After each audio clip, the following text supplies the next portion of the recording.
высоко в горах Кавказа, земля тени и шепотов, Ингушетия, небольшая республика на юге России, место, где время словно остановилось. Здесь, на скалистых вершинах и крутых склонах, стоят безмолвные стражи, каменные башни, устремленные в небо. Это ингушские башни, останки забытого прошлого. Они стоят здесь уже многие века, свидетели истории. Их происхождение окутано тайной, а назначение по источник бесконечного интереса. Эти башни — не творение царей или империй. Их возвел народ, решивший выжить, народ, выковавший свое существование в этом суровом и беспощадном краю. Ингушские башни — не просто сооружения, они — символы. Символы стойкости, непокорности, связи с чем-то древним и глубоким. Точная дата их строительства остается загадкой. Одни утверждают, что они восходят к бронзовому веку, другие считают, что появились гораздо позже, в средние века. Когда бы они ни были построены, одно несомненно: ингушские башни не были построены за одну ночь. Их возведение — свидетельство гения и упорства ингушского народа. Используя лишь подручные материалы — камень, известь и дерево, они возводили эти башни камень за камнем, поколение за поколением. Эти башни — не просто оборонительные сооружения, они — эхо далекой эпохи, шепот народа, который отказывается быть забытым. Кавказские горы — перекресток цивилизаций. На протяжении тысячелетий эти горы были свидетелями взлетов и падений империй. Племена пересекали их перевалы, они оставили неизгладимый след на этой земле. Ингуши тоже сделали эти горы своим домом. Их происхождение теряется в туманах времени. Это был народ, закаленный трудностями. Их родина с ее узкими долинами и высокими вершинами предлагала мало покоя. Они научились приспосабливаться и выживать, стали мастерами в обращении со своей суровой средой. Ингуши никогда не были многочисленным народом. Они жили небольшими общинами, связанными узами родства и традиций. Их общество строилось на верности своему тейпу и глубоком уважении к старшим. Средневековье стало временем серьезных потрясений на Кавказе. Монгольские нашествия XIII века принесли массовые разрушения. Золотая Орда опустошала регион, оставляя за собой след разрушения. Ингушскому народу пришлось защищать свою родину. Противостоять превосходящим силам им приходилось отчаянно. Они искали убежище в высоких горах, отступая в труднодоступные долины. Монгольские захватчики, привыкшие к открытому равнинному ландшафту, затруднялись в гористой местности. Ингуши, хорошо знакомые со своей территорией, применяя партизанские тактики, ингуши изматывали монгольские армии. Именно в этот период постоянных войн начали появляться ингушские башни. Возведенные на скалистых вершинах и крутых склонах, они обеспечивали защиту от захватчиков и набегов. Эти башни были не просто оборонительными сооружениями. Они стали символами непокорности, свидетельством стойкости ингушского народа. Башни возводились с учетом не только обороны, но и эстетики. Высокие и стройные, они гармонично вписывались в природный ландшафт. Их толстые каменные стены были спроектированы так, чтобы выдержать практически любую атаку. Эти башни служили множеству целей — военным, жилым и общественным. Они демонстрировали изобретательность и художественный вкус ингушей. Каждая башня была уникальным творением, отражающим мастерство своих строителей. Ингушские башни суровые и величественные на фоне Кавказских гор, настоящие шедевры средневековой архитектуры. Возведенные без использования раствора или цемента, они воплощают гениальность и искусство ингушских мастеров. Каждый камень, тщательно выбранный и обработанный, свидетельствует о глубоком понимании местного рельефа и природных ресурсов. Башни, чаще всего прямоугольные или квадратные в основании, сужаются по мере подъема, завершаясь пирамидальными крышами. Этот уникальный дизайн, сочетание формы и функциональности, обеспечивал устойчивость к природным стихиям и потенциальным угрозам. Узкие окна, зачастую представлявшие собой лишь щели в толстых каменных стенах, давали ограниченный обзор внешнего мира, сводя к минимуму уязвимость для проникновения. Строительство этих башен, часто расположенные на краю утесов и хребтов, эти башни были настоящим чудом средневековой инженерии. Без современной техники ингуши поднимали огромные камни, некоторые из которых весили по несколько тонн, на крутые подъемы. Предания рассказывают о сложных системах рычагов, катков и наклонных рамп, которые в сочетании с коллективным трудом всей общины позволяли возводить этих каменных гигантов. Камни подгонялись с исключительной точностью. Их неровные формы складывались в природную мозаичную головоломку, которая выдержала испытания времени. Отсутствие раствора не было недостатком. Наоборот, оно позволяло башням дышать и слегка двигаться, вместе с землей, что повышало их устойчивость к землетрясениям, частым в этом сейсмоактивном регионе. Раздел 3 «Стражи времени». Ингушские башни, несмотря на века, все еще гордо возвышаются над землей, а их камни шепчут истории ушедшей эпохи. Время не уменьшило их величие, но лишь усилило их ауру тайны и стойкости. Стихии вырезали на их поверхностях свои истории, создав причудливую мозаику фактур и оттенков, словно живую летопись, запечатленную в камне.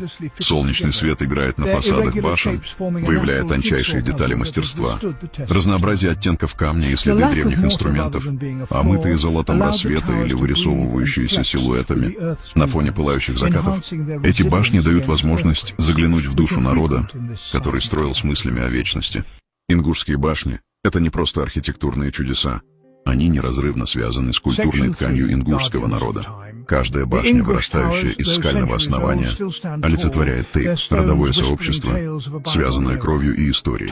Эти башни были осязаемыми выражениями родства. Их внушительное присутствие — постоянное напоминание о силе, которая рождается в единстве и общем наследии. Строительство башни было делом всей общины, свидетельством коллективного духа ингушского народа. Семьи одного тейпа вносили свой вклад трудом и ресурсами, работая плечом к плечу, камень за камнем возводя эти символы своей общей идентичности. Таким образом, башни становились хранилищами семейной истории. Их камни были пропитаны памятью и традициями, передававшимися из поколения в поколение. Жизнь в башнях определялась ограниченным пространством и постоянной угрозой конфликта. Семьи часто жили в тесноте, деля свое жилище с домашним скотом и скромным имуществом. Несмотря на суровость и аскетизм, башни способствовали укреплению чувства общности. Соседи полагались друг на друга, делились ресурсами и находили утешение в общем наследии. Женщины играли важнейшую роль в башенной жизни. Они вели домашнее хозяйство, пряли, воспитывали детей в пределах каменных стен. Они также славились своей храбростью и стойкостью, часто поднимали оружие, чтобы вместе с мужчинами защищать свой дом и семью. Башни хоть и строились для обороны, были также местами празднований. Свадьбы, рождения, религиозные праздники сопровождались традиционными песнями, танцами и рассказами. Отголоски этих торжеств эхом разносились по горам. Хотя ингушские башни больше не служат своей изначальной оборонительной цели, они по-прежнему остаются мощными символами ингушской идентичности и стойкости. Они стоят как непокорные напоминания о народе, который, несмотря на бесчисленные испытания, упорно держался за свою землю, свои традиции и свой уникальный образ жизни. Эти башни, вырезанные в суровом ландшафте, стали эмблемами ингушской гордости. В мире, охваченном быстрыми переменами и разрушением культурной самобытности, ингушские башни служат мощным напоминанием о важности сохранения наследия. Они стоят как молчаливые стражи, призывающие будущие поколения помнить прошлое, почитать жертвы предков и черпать силу в духе, воплощенном в этих древних камнях. Башни не просто реликты ушедшей эпохи. Они — живые свидетельства могущества человеческой стойкости и нерушимых уз родства и общности. Ингушские башни, стоящие как безмолвные стражи времени, окутаны тайной.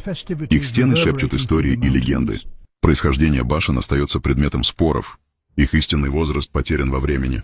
Некоторые верят, что они предшествуют самому ингушскому народу, намекают на исчезнувшую цивилизацию. Местный фольклор рассказывает о великанах, бродивших по этим горам и строивших башни как маяки забытой эпохи.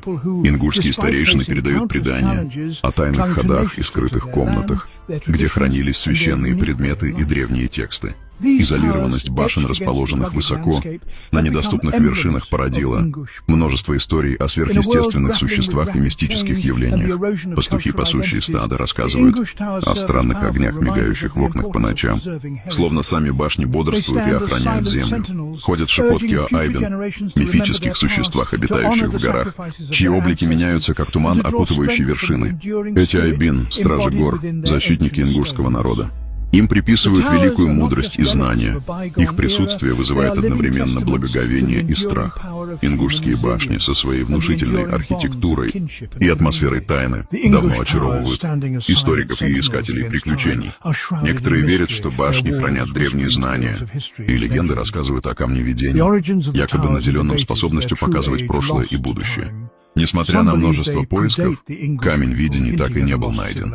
Ингушские башни, молчаливые свидетели веков истории, продолжают вдохновлять и манить к раскрытию своих тайн. Они символ стойкости, но и носители времени. Прошедшие века оставили на них свои следы. Стихии тоже внесли свой вклад. Ветер и дождь размывали стыки между камнями. Уложенными без раствора солнечный свет выбелил некогда яркие камни, но эти шрамы лишь подчеркивают суровую красоту башен. Они напоминают о стойкости ингушского народа, о его способности преодолевать трудности и выходить из них еще сильнее. Каждая трещина, каждый осыпающийся камень — это история. История выживания, приспособления, непоколебимой связи с родной землей. Но, к сожалению, не все шрамы природные. Конфликты, постоянно повторяющиеся в истории Кавказа, тоже оставили свой след на башнях. Пули и снаряды прошлых сражений оставили пробоины на фасадах. Эти раны — суровое напоминание о хрупкости мира и постоянной угрозе для культурного наследия. Тем не менее, несмотря на бег времени и разрушительную силу войн, ингушские башни переживают возрождение. Заново открытые и вновь любимые, они стали источником гордости для ингушского народа, который стремится сохранить эти архитектурные чудеса. По всей Ингушетии разворачиваются общинные проекты по восстановлению башен. Опытные мастера, применяя традиционные технологии, тщательно восстанавливают поврежденную кладку. Их цель — сохранить башни для будущих поколений. Правительство Ингушетии, осознавая культурную и историческую ценность этих памятников, объявило их охраняемыми объектами. Проводятся работы по получению международного признания, включая включение башен в список всемирного наследия ЮНЕСКО, что еще больше укрепит меры по их защите. Ингушские башни, некогда символы обороны, теперь стали маяками культурной идентичности. Они — мощные напоминания о несломимом духе ингушского народа и его глубокой связи с предками. Они стоят как безмолвные стражи памяти, оберегая истории прошлого от забвения. Сегодня эти башни стали местом паломничества. Сюда съезжаются посетители со всей России и из-за ее пределов. Туристы приходят, чтобы восхититься архитектурной изобретательностью и прикоснуться к богатой истории и культуре этого края. Но для ингушского народа башни не просто достопримечательности. Они — опора памяти, источник гордости и вдохновения. Когда солнце садится за Кавказские горы, отбрасывая длинные тени на землю, ингушские башни стоят, как и веками прежде, непоколебимые, выносливые, загадочные. Они — свидетельство силы человеческого гения и напоминание о важности сохранения историй, высеченных в камне для будущих поколений. Community-led restoration efforts are underway across